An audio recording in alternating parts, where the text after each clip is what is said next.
今回は砂糖不使用、甘味料は大さじ1だけで煮詰めないいちごジャムを作っていきたいと思います。ジャムは一般的にフルーツと大量の砂糖を混ぜ何十分も煮詰めて作りますが、今回のジャムはジャム作りの当たり前をしないジャムになります。簡単なのに爽やかで体に優しいいちごジャムになりますよ。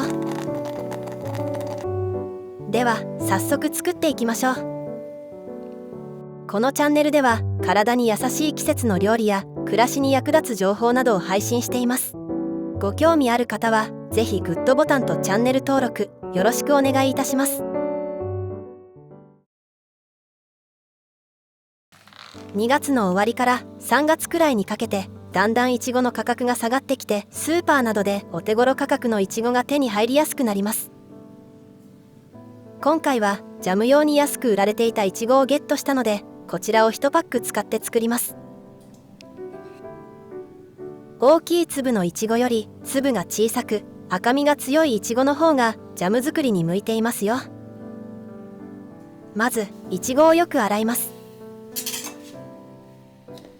いちごは農薬散布量がダントツで多いフルーツと言われているので、農薬が気になる場合は重曹を入れた水で洗うと少しは農薬を落とすことができます。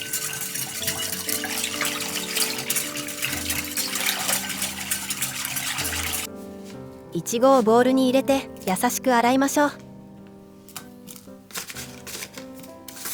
いちごは水分を吸いやすいフルーツなので、ヘタを取る前に洗うようにしましょう。流水で洗うのではなく、ため水で洗うと汚れもきれいに落とせます。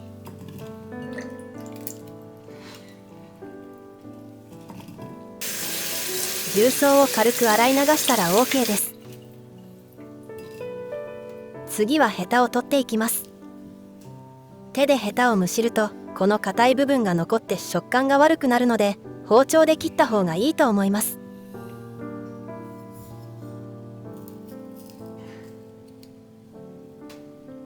指でヘタをペロッとめくってから切ると無駄に身を切ってしまうことなく、きれいにヘタだけ切り落とせます。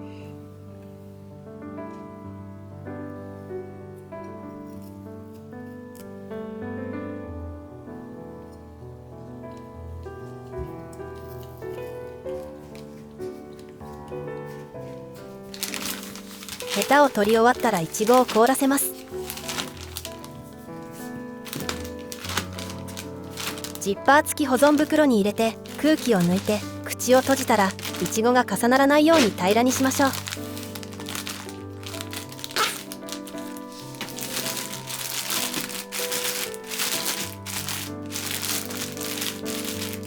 あとは冷凍庫に入れて一晩凍らせます。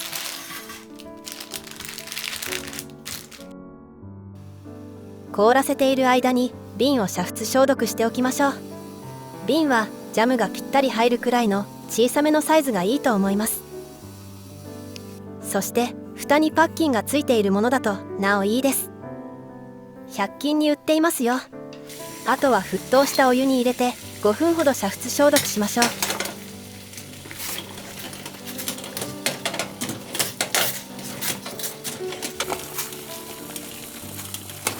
5分経ったら瓶を取り出します。瓶は逆さに置いておきましょう。一晩経っていちごがしっかり固まりました。いちごを鍋に入れましょう。鍋は酸に弱いアルミ鍋などは避け、ホーロー鍋やステンレス鍋を使ってください。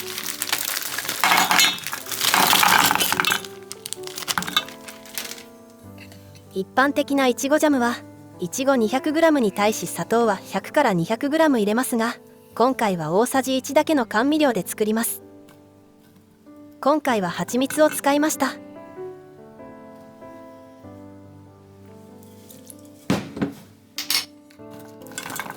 蜂蜜とレモン汁が全体になじむように混ぜ合わせます。いちごを一度冷凍してから解凍することで果実の細胞壁が壊れ、長時間煮込まなくても果肉が柔らかくなり、味が短時間で染みやすくなります。さらに冷凍することでポリフェノールなどの栄養の吸収も良くなるんですよ。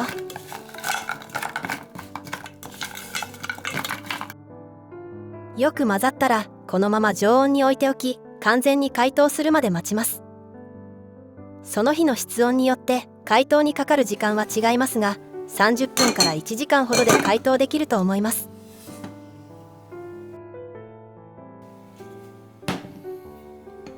いちごが解凍され、蜂蜜がしっかり染み込み、たっぷり水分が出てきています。冷凍したことでいちごはすでに柔らかくなっているので、この後数分煮るだけでジャムが出来上がります。ここでジャムを煮詰めず作るもう一つのポイントである本葛を入れます。葛粉と表記された本葛と似た商品もありますので、原材料に本葛や葛でんぷんのみしか記載されていないものを用意してください。代用品としてはコーンスターチでも大丈夫です。片栗粉では代用できませんので注意してください。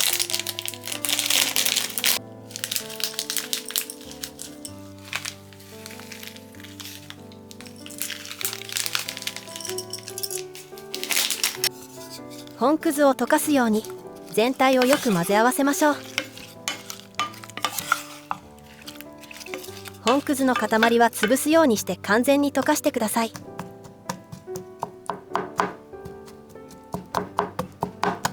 本葛は血行を良くし、体を温める効果や整腸作用があります。体調を崩した時など、葛湯として飲むと体も温まるので、ストックしておくと便利ですよ。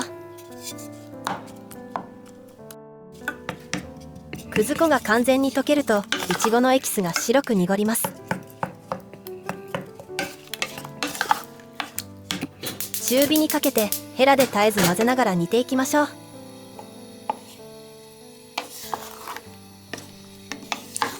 沸騰したら弱火に変え、白く濁ったいちごのエキスが透き通ってくるまで煮ていきます。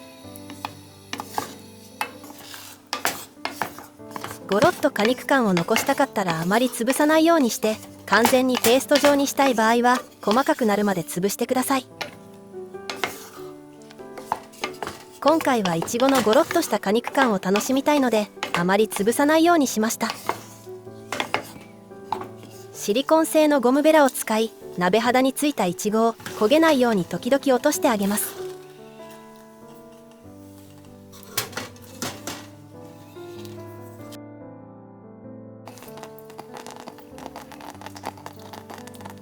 3分くらい煮るといちごのエキスの色が透き通ってきました。火にかける前の色と比べるとこんな感じに変化しています。冷めると固まるので、少し緩いくらいに仕上げておくと冷めた時にちょうど良くなりますよ。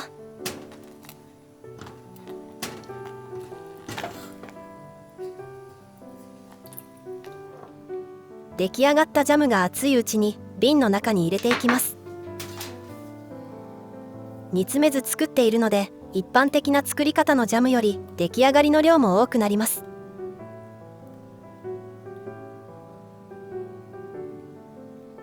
瓶いっぱいにジャムを入れてください。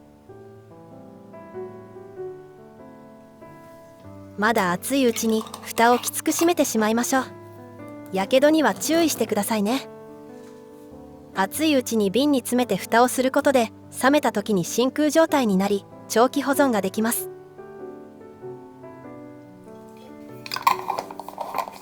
真空状態のままであれば3ヶ月くらいは保存できます。蓋を開けてしまったら長くは保存できないので、冷蔵保存で1週間、冷凍保存で1ヶ月を目安に食べきってください。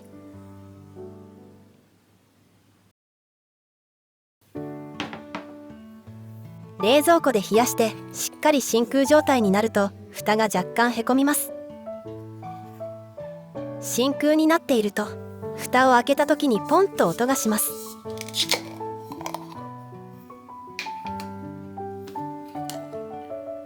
しっかり固まっています。プルップルのゼリーのようです。混ぜるとジャムのようにドロッとしますよ。ヨーグルトにのせていただいてみます。爽やかな香りが部屋中に広がって癒されます。いちごを潰さなかったので、形はそのまま残っていて存在感がありますね。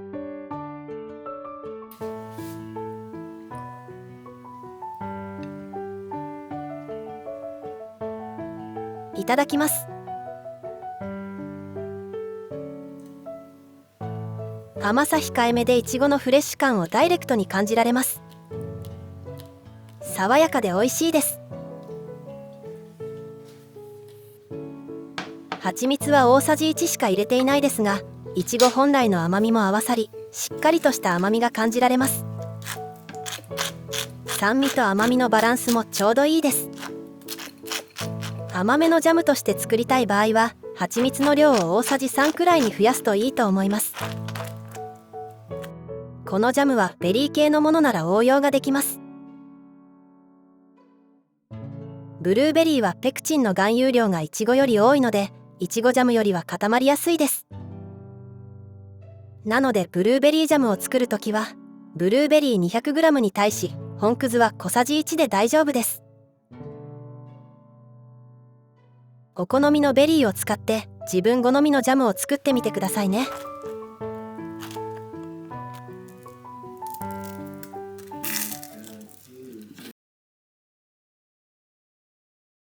砂糖不使用で作る煮詰めないいちごジャム、いかがだったでしょうか。いちごの価格が下がった今の時期にぜひ作ってみてくださいね。最後までご視聴していただきありがとうございました。